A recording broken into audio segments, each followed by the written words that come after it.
So this is the follow-up that you've been waiting for, the Galaxy S24 Ultra versus the iPhone 15 Pro Max after the software update. So I'm in Brazil right now working on a ton of other camera comparisons, but we're going to see if the Galaxy S24 Ultra is better than the iPhone 15 Pro Max at night.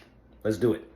If you haven't seen the daytime photos after the updates, make sure you check that out after this video so you can get an entire story of how these two cameras perform under all conditions. But the nighttime is a little more fun because there are some noticeable differences here. Again, a lot of this is going to depend on personal preference of how you like your photos. Some people like more saturation or brighter nighttime photos, and that is okay. So remember that these comparisons are made to help you make the best buying decision. If you're about night mode customizations, the Galaxy S24 Ultra has a full pro mode where the iPhone stock photo app does not, so keep that in mind if you like more manual controls. It does go back and forth, but you will notice that these phones treat nighttime different. Generally speaking, the iPhone reproduces the brighter image overall, so if you're into that, you're going to lean heavily towards the iPhone 15 Pro Max. The Galaxy S24 Ultra really focuses on controlling the harsher highlights like these neon signs, so you'll get a more contrasty output. On the Galaxy S24 Ultra, a lot of times you'll get a more dramatic photo, but on the iPhone, you'll get more vibrancy, not just from the colors, but also the whites in particular, and I can see a lot of people liking this. But that more aggressive metering can really have an advantage when it comes to neon signs like this one.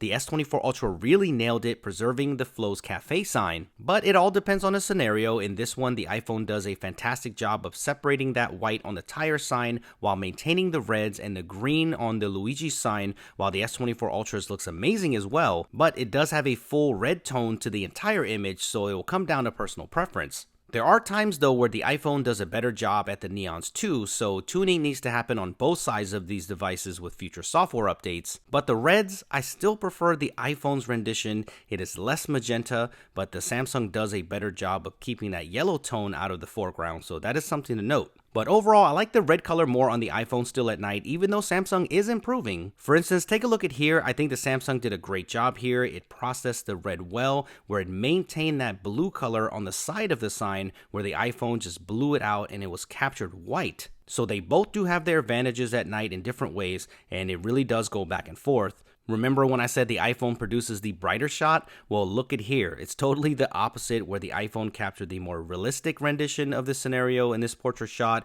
But then look at here. Now the Galaxy S24 Ultra captures the more realistic rendition because the street is really dark. But again, look at the exposure on the lights on the S24 Ultra. It really gets it right. But this was taken when I was walking, so they both have motion blur, but Samsung showing that oversaturated night sky as seen on many of the pictures, but it produces the brighter image, so it's really a gamble between the two, but Samsung still has a little ways to go on this camera. Here are a few things that I want to see improved. I am seeing some excessive noise on some of the shots, and while it doesn't happen often, it doesn't look good when it does happen. Take a look at this one that looks really wild, so thank goodness this doesn't happen all the time, but this needs to be tuned for sure. Here you can see it too where the light is coming in. It's not as drastic, but these are challenging light conditions. I would also like to see better sky replications in night mode. Even though the iPhone still has that yellow tone to the sky, it's not daytime blue like it is on the Samsung, so I would really like to see that improved. I switched to the 5X and it's already better, so I know it's just a software thing, and I would like to see improvements in banding on night mode shots as well. While you can see it on the iPhone too, punching in, you can see that it's much worse on the S24 Ultra when it happens. Can you see it? It's like wavy rings or rippling if you don't know what you're looking at.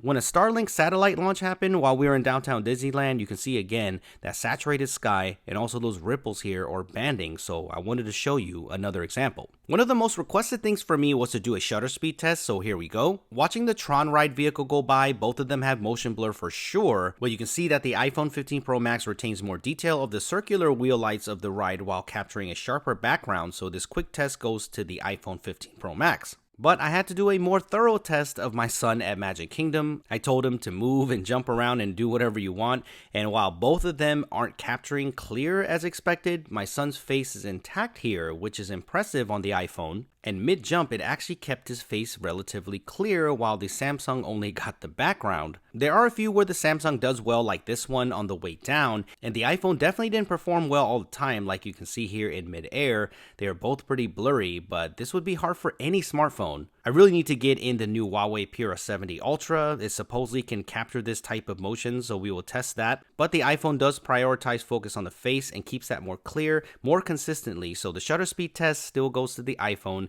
even after the software updates. So a couple more things before we move on to video. Let's start with the zoom at night. Here is the 2x on both, and they both look similar. 5x is next, and you can see that the 5x is better in low light on the Galaxy S24 Ultra. You can see the iPhone here with more noise, and the image is definitely softer. And you can really see that when you go into the 10x zoom. The S24 Ultra stays crisp, and the Pixar Peer lettering is intact, where you can start to see the iPhone's image falling apart. At maximum zoom, the iPhone is not really usable, so stick to the 10x when you're zooming in at night on the iPhone. The 30x is not bad at all on the S24 Ultra, and of course, you have that 100x zoom if you need it on the Samsung, but I really wouldn't use this at night. Here is another example to show you. The main lens looks solid on both, and then here is the 2x crop, which looks great as expected. But the Galaxy S24 Ultra still has the 3x lens, which I think makes for a more flexible camera system. At 5x, you can see the larger sensor on the S24 Ultra that produces a cleaner shot with less noise, so that is the biggest thing that you will notice. You can now see that clearer on the 10x zoom on both.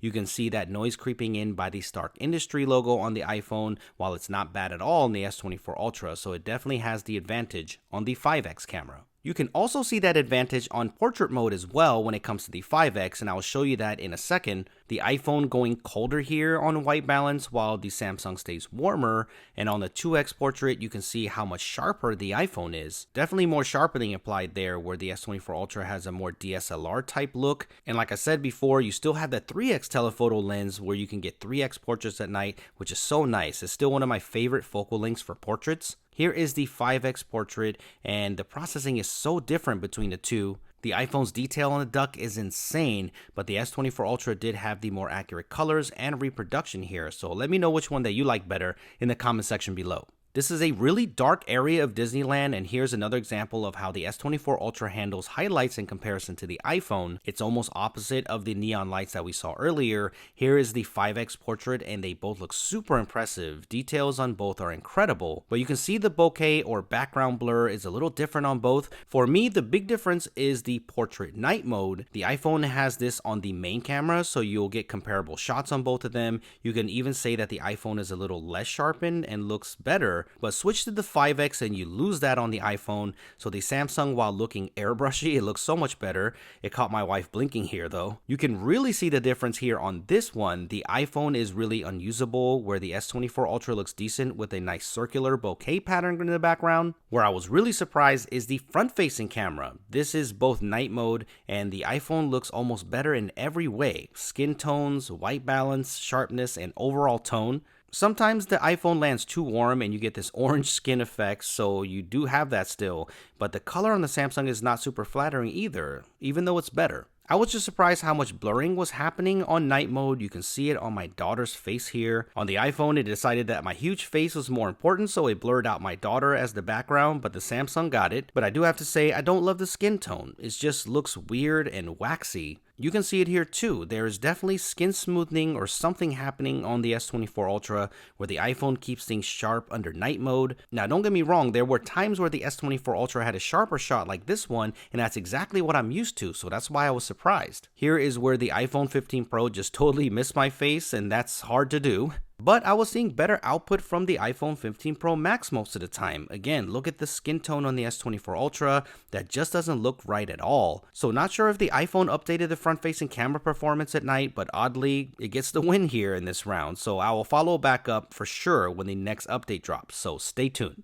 I wanted to revisit the 24 megapixel expert RAW mode on the S24 Ultra versus the 24 megapixel output of the iPhone 15 Pro Max. This mode showed a lot of potential on my first camera comparison at launch, and it still does. There's so much detail, and it does have one clear advantage over the iPhone, and that is brightness and shadow detail. Sometimes it brightens too much by combining that 50 megapixel and 12 megapixel shot at once, and that does bring in some unwanted noise. But in this shot, look at how much more of the background is shown with that extra shadow information, so more tuning on this can be a great addition to the camera experience. But I do have to say, after inspecting the images and punching in on the 24 megapixel output of the iPhone, it has a more pronounced definition and remains clearer. And if you look at this scene as a whole, it looks great on both. But if you take a look at the stone here on the ground after you punch in, the iPhone has the upper hand in this scenario. Also, if you look at this photo, you can really see how the processing still needs work on the Samsung, but that's okay. This is more of an experimental feature at this time, so I totally get it.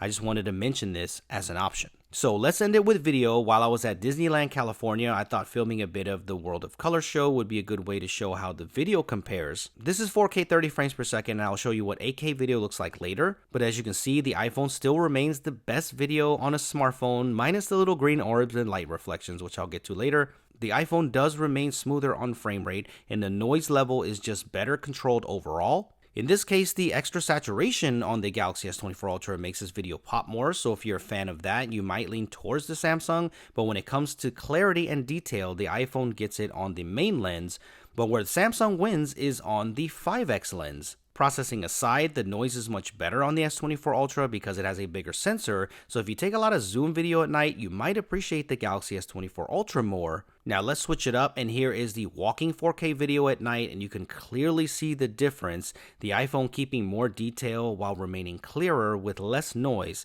and it's really hard to beat the iPhone at night when it comes to video, but those green orbs and light reflections really hurt the video overall, and I cannot wait until they address this somehow in their next iPhone because that's my biggest complaint. But when it comes to the quality of the nighttime video, the Galaxy S24 Ultra still needs further tuning. I had to test the nighttime 8K video, of course, on the S24 Ultra, and this shows you how good the iPhone video is at night because the 4K looks sharper than the 8K video on the S24 Ultra most of the time, which is absolutely wild. The iPhone is picking up more of that green-yellow tint, and Samsung is really going hard on that red tone, which makes the video look weird too, so let me know which one that you prefer better. The noise level is still present on the 8K video as well on the Samsung, so that is something to note, but there is definitely a more cinematic quality about the Samsung video here with more depth of field, so that does look nice. But when it comes to actual accuracy of the video, it's something between the two of these videos combined, so I think it'll come down to personal preference.